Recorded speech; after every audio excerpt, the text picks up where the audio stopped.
Europe में समाजवाद का आना।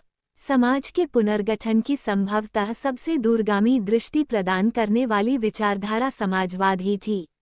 19वीं सदी के मध्य तक यूरोप में समाजवाद एक जाना पहचाना विचार था। उसकी तरफ बहुत सारे लोगों का ध्यान आकर्षित हो रहा था। समाजवादी निजी संपत्ति के विरोधी थे, यानी वे संपत्ति पर निजी स्वामित्व को सही नहीं मानते थे। उनका कहना था कि संपत्ति के निजी स्वामित्व की व्यवस्था ही सारी समस्याओं की जड़ है। वे ऐसा क्यों मानते थे? उनका तर्क था कि बहुत सारे लोगों के पास संपत्ति तो है जिससे दूसरों को रोजगार भी मिलता है, लेकिन समस्या यह है कि संपत्तिधारी व्यक्ति को सिर्फ अपने फायदे से ही मतलब रहता है। वो उनके बारे में नहीं सोचता जो उसकी संपत्ति को उत्पादनशील बनाते हैं। इसलिए अगर संपत्ति पर किसी एक व्यक्ति के बजाय पूरे समाज का नियंत्रण हो तो साझा सामाजिक हितों पर ज्यादा अच्छी तरह ध्यान दिया जा सकता है।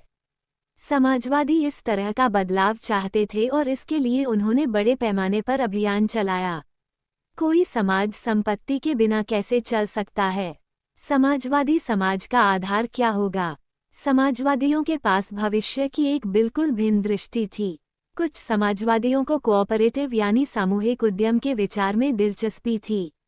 इंग्लैंड के जाने माने उद्योगपति रॉबर्ट ओवन 1771-1858 ने इंडियाना, अमेरिका में नया समन्वय न्यू हार्मनी के नाम से एक नए तरह के समुदाय की रचना का प्रयास किया।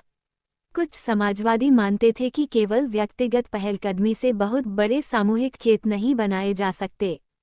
वह चाहते थे कि सरकार अपनी तरफ से सामूहिक खेती को बढ़ावा दे। उदाहरण के लिए फ्रांस में लुई ब्लांक 1813-1882 चाहते थे कि सरकार पूंजीवादी उद्यमों की जगह सामूहिक उद्यमों को बढ़ावा दे। कोऑपरेटिव ऐसे लोगों के समूह थे जो मिलकर चीजें बनाते थे और मुनाफे को प्रत्येक सदस्य द्वारा किए गए काम के हिसाब से आपस में बांट लेते थे। कार्ल मार्क्स 1818-1882 और फ्रेडरिक एंगेल्स 1820-1895 ने इस दिशा में कई नए तर्क पेश किए।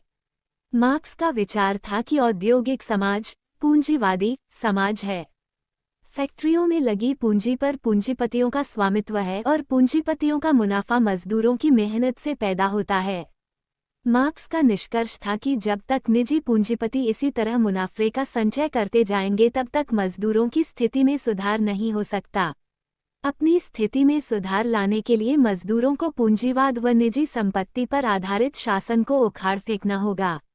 मार्क्स का विश्वास था कि खुद को पूंजीवादी शोषण से मुक्त कराने के लिए मजदूरों को एक अत्यंत भिन्न किस्म का समाज